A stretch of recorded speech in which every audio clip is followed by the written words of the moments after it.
Just this week, the Pentagon warned that the United States needs to accelerate production of key missiles and other weapons to replenish stockpiles and prepare for future threats. This is not the first time that the Pentagon and the Trump administration have asked for this.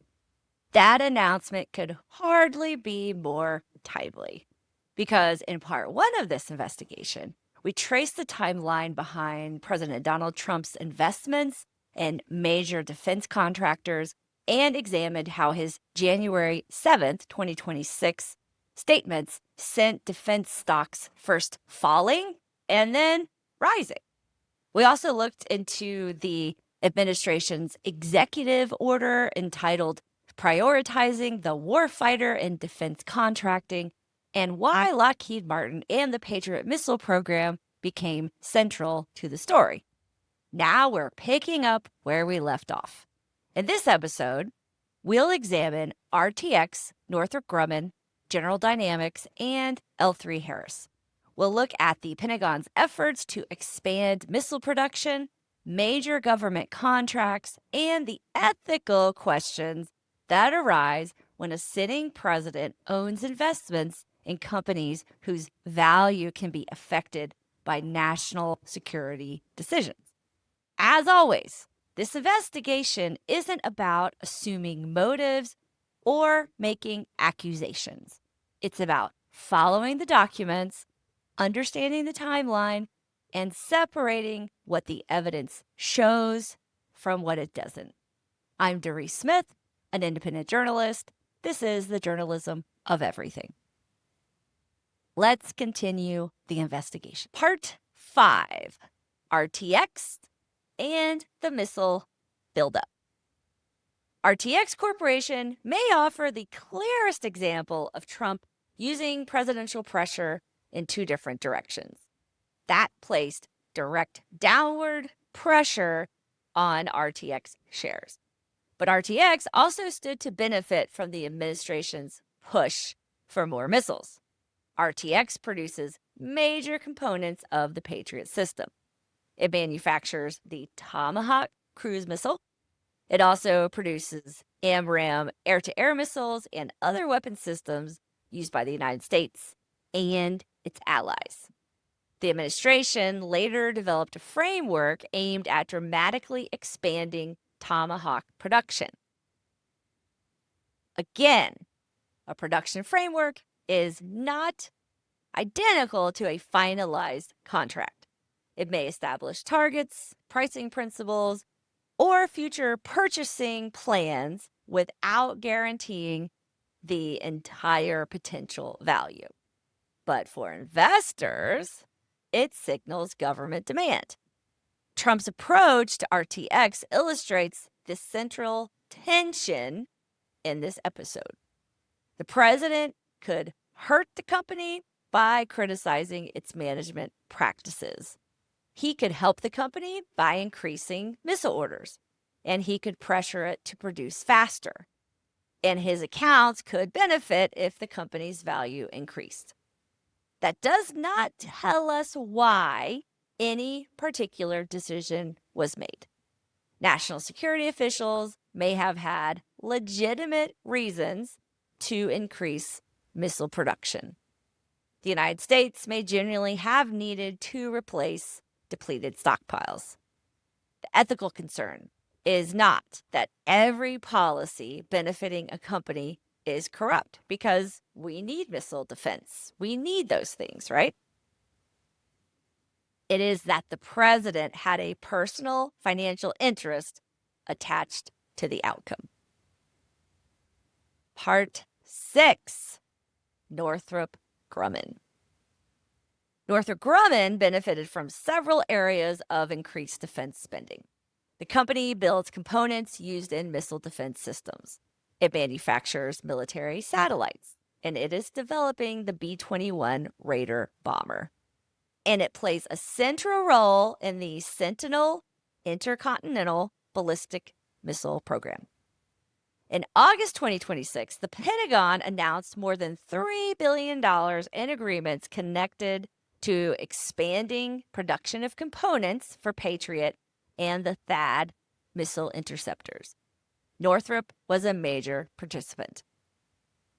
This is another place where the stock market reaction complicates the story. Despite the size of the announcement, Northrop's stock did not necessarily surge on the day.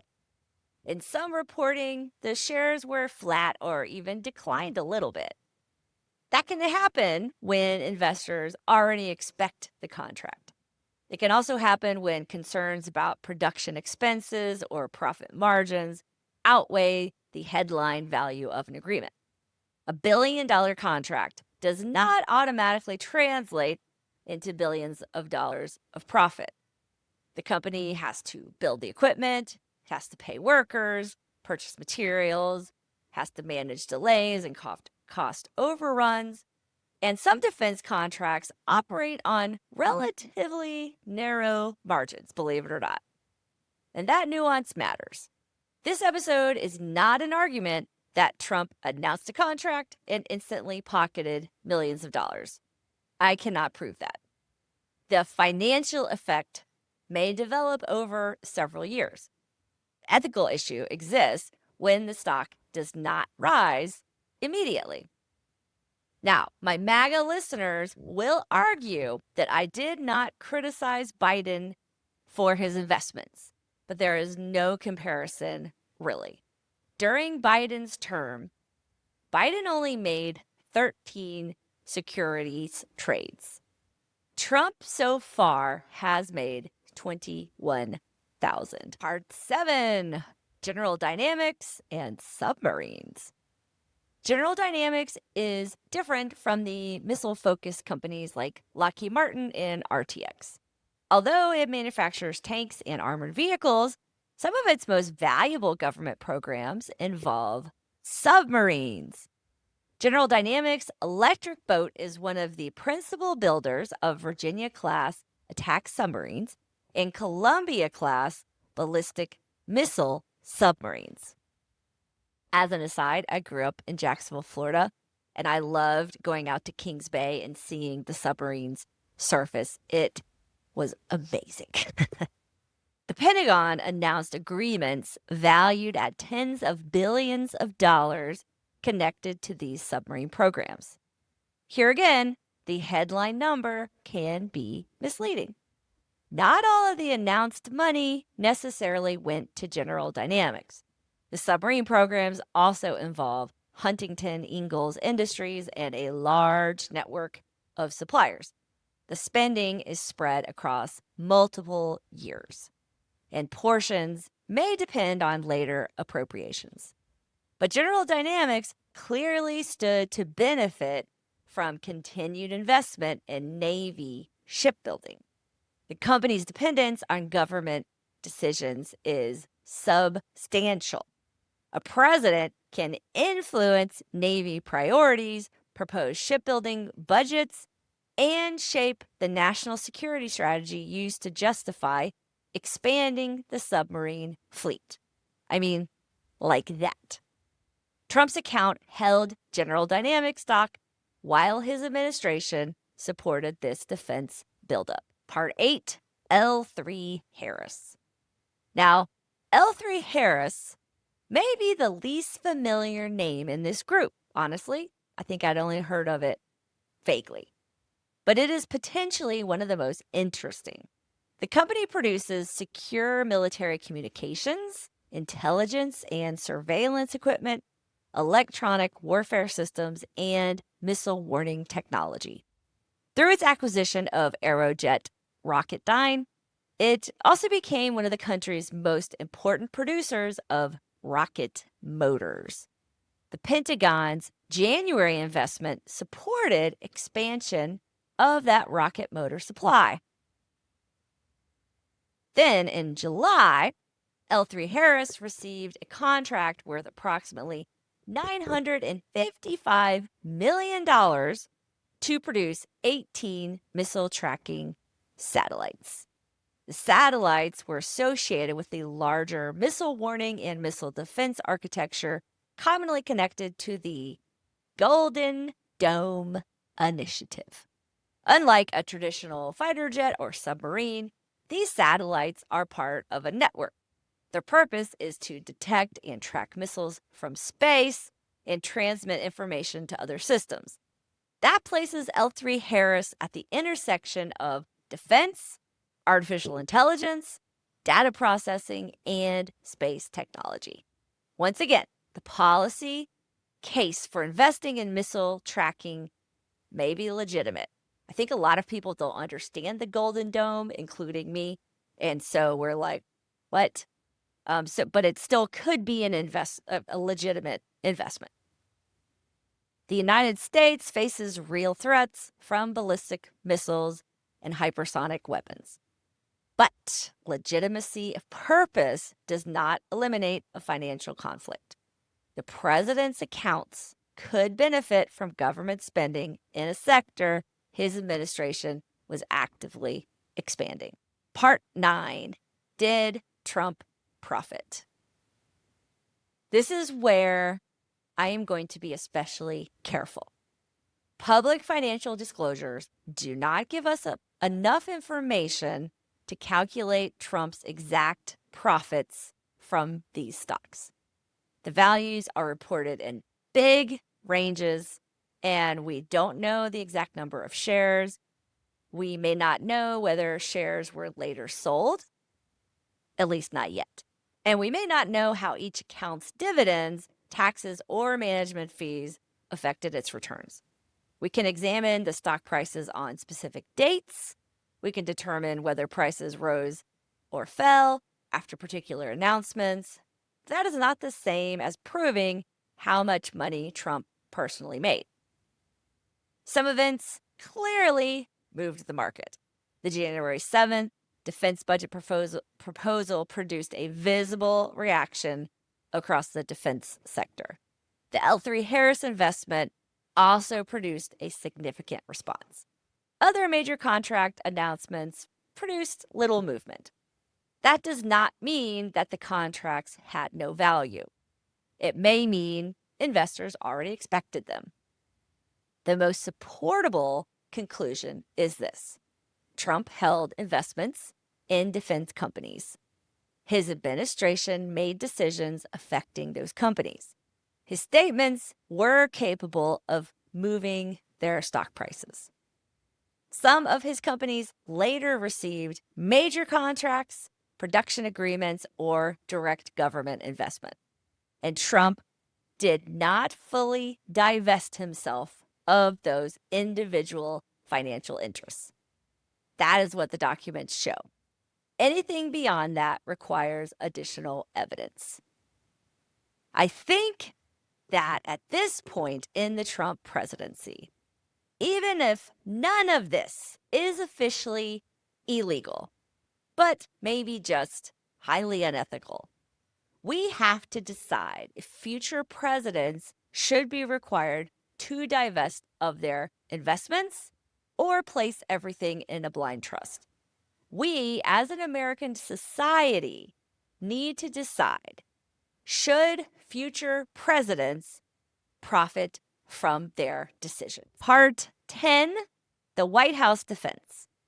The most important defense is that Trump's investment decisions were reportedly handled by independent financial managers. According to that argument, Trump was not personally selecting stocks based on upcoming government actions. He was not sitting in the Oval Office placing trades. And he may not have known that a manager planned to buy Lockheed shares on a particular day. That matters. There is a major factual difference between a president personally ordering a trade and a manager independently making one. We should not blur that distinction. And I want to be very clear. But outside management does not necessarily resolve every ethical concern. Trump still knew that his broader financial portfolio included individual companies affected by federal policy. He could still benefit if the investments appreciated. And the public still had to trust that presidential decisions were based exclusively on national security rather than the financial self-interest. We have to ask ourselves that question. Do we think President Trump has completely been acting in the interest of national security? This is why previous presidents often used broad mutual funds, government bonds, diversified holdings, or blind trusts. The goal was not only to prevent actual corruption, it was also to prevent the appearance of corruption. Because the public usually cannot see inside a president's private conversations. We cannot know every motive, and honestly, we don't need to. An effective ethics system reduces the need to guess. After building this timeline, I realized that asking whether Trump made money from one particular contract may be the wrong question. The more important question is why the system allows us to ask it in the first place. Why should a president own individual shares in Lockheed Martin while deciding how many Patriot interceptors the government should purchase? Why should a president hold RTX while publicly threatening the company's dividends and then proposing an enormous defense budget increase? Why should a president have exposure to L3Harris while the Pentagon invests directly in its production capacity?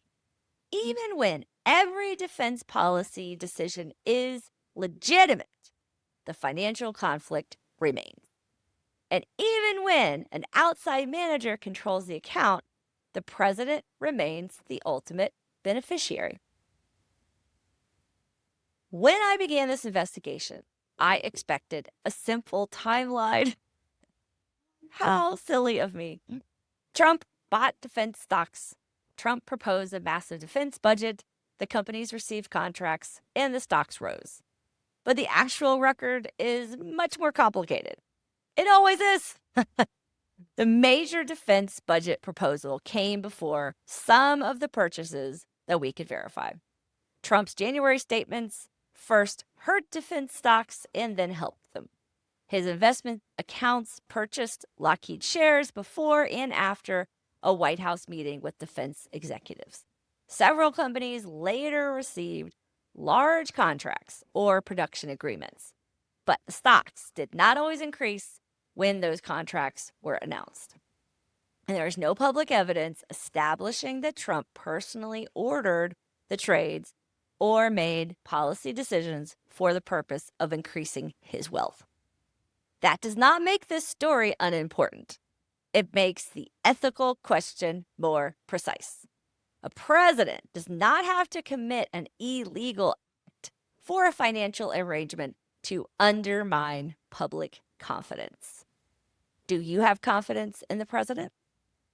The question is whether the public should have to wonder if a president's personal investments influence decisions involving war, where soldiers have died, military spending, and billions of dollars in federal conflicts.